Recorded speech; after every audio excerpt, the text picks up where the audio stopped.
Assalamualaikum, hai teman-teman, apa kabar? Ini adalah kelompok 5 yang akan mempresentasikan dalam video ini. Silahkan. Jadi kali ini saya akan membahas mengenai HOTS, mulai dari apa itu HOTS dan apakah anak SD bisa melakukan berpikir tingkat HOTS. Mulai pembahasan yang pertama, yaitu apa itu HOTS. HOTS merupakan kependekan dari Higher Order Thinking Skill, yang merupakan kemampuan berpikir tingkat tinggi yang menuntut kita untuk berpikir secara kritis, kreatif, komunikatif, dan kolaboratif. Dalam hal ini juga dibutuhkan beberapa proses seperti proses menganalisis, membuat perbandingan, membuat kesimpulan, proses dalam menyelesaikan masalah, dan menerapkannya dalam kehidupan nyata. Di dalam HOTS ini terdapat 6 tahapan. 3 tahapan pertama yaitu termasuk dalam tahap rendah dan 3 tahap selanjutnya termasuk dalam tahap tinggi. Mulai dari 3 tahapan rendah. Yang pertama yaitu remember. Remember di sini yaitu mengambil pengetahuan sesuai dengan apa yang mereka pelajari dan sesuai dengan apa yang mereka ingat. Yang kedua yaitu understand atau memahami. Jadi di sini yaitu memahami dari proses pembelajaran, termasuk juga dari komunikasi lisan, tertulis, dan gambar. Yang ketiga yaitu apply. Apply di sini yaitu menerapkan sesuai dengan apa yang telah kita pelajari, apa yang telah kita ingat, dan apa yang telah kita pahami itu dalam suatu kondisi ataupun situasi. Selanjutnya yaitu 3 tahapan yang termasuk pada tahap tinggi. Yang pertama yaitu analisis. Analisis di sini merupakan memecahkan materi dalam bagian-bagiannya dan menentukan bagaimana bagian-bagian tersebut dapat terhubungkan pada struktur ataupun tujuan secara menyeluruh. Yang kedua yaitu evaluasi, yang merupakan mempertimbangkan segala sesuatunya itu sesuai dengan struktur atau kriteria yang telah ditentukan. Yang terakhir yaitu create atau menciptakan. Maksudnya yaitu menempatkan unsur-unsur untuk membentuk keseluruhan secara fungsional dan menyusun unsur-unsur itu kembali dalam pola atau struktur yang baru. Dilanjutkan ke pembahasan yang kedua yaitu apakah siswa SD bisa melakukan berpikir tingkat HOTS? Ya, tentu bisa. Karena dengan menerapkan soal yang bertingkat tinggi atau HOTS itu dapat berdampak baik atau positif bagi pola ataupun cara berpikir siswa, terutama untuk diterapkan dalam penyelesaian masalah di kehidupan nyata. Adapun dampak positifnya yaitu yang pertama mempertajam pemikiran kritis atau penalaran siswa. Jadi diberikannya soal HOTS ini dapat melatih siswa untuk terbiasa berpikir, baik itu berpikir secara kritis maupun secara kompleks. Dampak positif yang kedua yaitu meningkatkan kreativitas. Kreativitas pada anak itu muncul secara alami. Jadi diharapkan dengan memberikan soal tingkat HOTS ini mampu meningkatkan kreativitas anak sesuai dengan apa yang dipelajari dan apa yang dipahami oleh siswa. Dampak positif yang terakhir yaitu mengurangi ketergantungan menghafal. Jadi diharapkan dengan adanya soal tingkat HOTS ini, siswa tidak lagi tergantung pada penghafalannya, tetapi terhadap pemikiran ataupun pemahaman secara menyeluruh. Assalamualaikum warahmatullahi wabarakatuh. Saya Dinda Amalia Primadestianto dengan NPM 1903050099 dari kelompok 5 akan menjelaskan penilaian ranah afektif dan penilaian ranah psikomotor. Yang pertama yaitu instrumen penilaian ranah afektif menggunakan non-tes yang terdiri dari observasi, penilaian antar teman, penilaian diri, dan jurnal. Yang selanjutnya itu pengertian dari ranah psikomotor. Apa sih itu pengertian dari ranah psikomotor? Jadi pengertian dari ranah psikomotor adalah salah satu cara untuk mengukur kemampuan atau keterampilan pada diri seorang anak. Jadi ranah psikomotor ini termasuk dalam penilaian praktek yang ada di dalam pembelajaran dan arti pendidikan.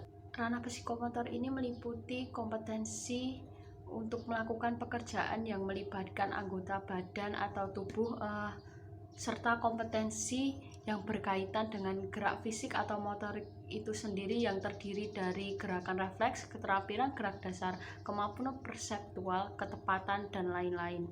Yang selanjutnya yaitu hubungan yang berkaitan dengan ranah psikomotor itu adalah terdiri dari yang pertama yaitu gerakan refleks, keterampilan gerakan dasar, keterampilan kompleks, kemampuan perseptual, ketepatan ekspresif dan interpretatif. Sekian dari saya, materi selanjutnya akan dijelaskan oleh teman saya. Wassalamualaikum warahmatullahi wabarakatuh. Nah, untuk selanjutnya saya Zumatul Farida, NPM 1903050097, ingin menjelaskan tentang instrumen penilaian afektif ya. Jadi instrumen penilaian afektif ini terbagi menjadi 4. Yang pertama itu indikator pembelajaran dikembangkan menjadi indikator butir pertanyaan dan pernyataan yang dijabarkan itu dalam kisi-kisi instrumen penilaian. Kemudian ada jumlah indikatornya itu disesuaikan dengan cakupan materi pembelajaran. Kemudian menyusun butir-butir pertanyaan dan pernyataan sesuai dengan indikator dari aspek akhlak terpuji yang diukur seperti itu. Kemudian yang keempat atau yang terakhir itu menyusun rubrik scoring untuk instrumen yang memakai skala penilaian yang membutuhkan analisa hasil secara kuantitatif seperti itu. Kemudian di sini ada ranah psikomotor. Selain afektif itu ada psikomotor. Apa sih ranah psikomotor itu? Jadi ranah psikomotor itu meliputi kompetensi melakukan pekerjaan dengan melibatkan anggota badan serta kompetensi yang berkaitan dengan gerak fisik atau motorik seperti itu yang terdiri dari seperti gerakan refleks, kemudian keterampilan gerakan dasar, kemudian kemampuan perseptual, kemudian ada ketepatan seperti itu, kemudian keterampilan kompleks serta ekspresif dan interpretatif seperti itu ya. Kemudian ranah psikomotor itu ada apa aja sih gitu ya. Ada meniru ini kategorinya itu kayak mengaktifkan, menyesuaikan, menggabungkan, melamar, mengatur, mengumpulkan, menimbang, memperkecil, membangun, mengubah, membersihkan, dan lain-lainnya gitu ya. Nah, untuk yang kemudian tuh ada memanipulasi seperti mengoreksi, mendemonstrasikan, merancang, kemudian memilah, melatih, memperbaiki, kemudian mengidentifikasi, mengisi, menempatkan, membuat, memanipulasi, kemudian ada mereparasi dan mencampur seperti itu ya. Kemudian yang ketiga itu ada pengalamiahan. Nah, kategori ini tuh kayak mengalihkan, menggantikan, memutar, mengirim, memindahkan, kemudian mendorong, menarik, memproduksi kayak gitu. Terus ada mencampur, mengoperasikan, mengemas, dan membungkus ya. Dan yang terakhir atau yang keempat itu ada artikulasi. Di sini tuh kayak mengalihkan, mempertajam, kemudian ada membentuk, kemudian memadankan maksud saya, kemudian ada kayak menggunakan, memulai, menyetir, kemudian ada menjeniskan, menempel, mensketsa seperti itu. Terus ada kayak melonggarkan dan menimbang. Perkenalkan, nama saya Syakiratul Milah, NPM 1903050094. Saya akan melanjutkan menjelaskan mengenai kategori-kategori yang termasuk dalam ranah psikomotor. Yang pertama yaitu ada kategori meniru, kedua memanipulasi, ketiga pengalamiahan, dan yang keempat artikulasi. Kemudian ada juga instrumen penilaian dalam psikomotor. Yang saya akan menjelaskan mulai dari kategori yang termasuk dalam ranah psikomotor. Kategori ini terbagi menjadi 4. Yang pertama yaitu meniru. Kategori meniru yaitu merupakan kemampuan untuk melakukan sesuatu dengan contoh yang diamati, walaupun belum dimengerti makna ataupun hakikat dari keterampilan tersebut.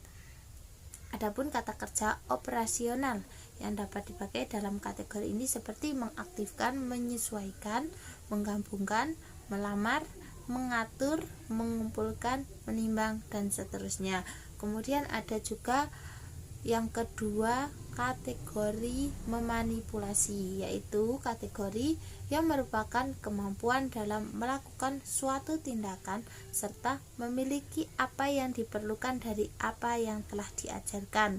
Nah, adapun kata kerja operasional yang termasuk dalam kategori memanipulasi yaitu mengoreksi, mendemonstrasi, merancang, memilah, melatih, memperbaiki, dan mengidentifikasi.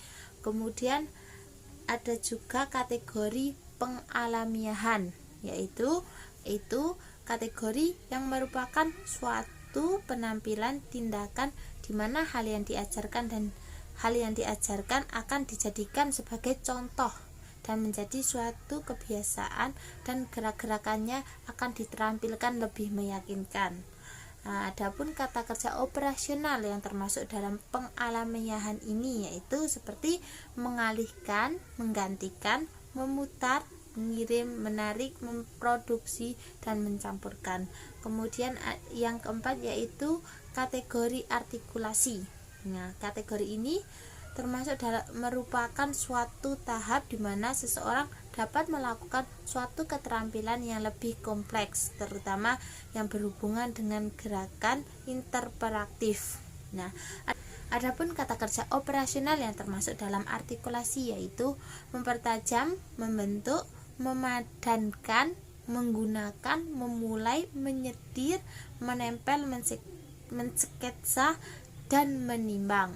Oke, sekarang yaitu instrumen penilaian dalam psikomotor. Instrumen penilaian psikomotor ini yaitu dengan menggunakan portofolio, praktik, dan kinerja agar memudahkan guru dalam memberikan penilaian terhadap peserta didik. Mungkin cukup sekian presentasi dari kelompok kami. Wassalamualaikum warahmatullahi wabarakatuh.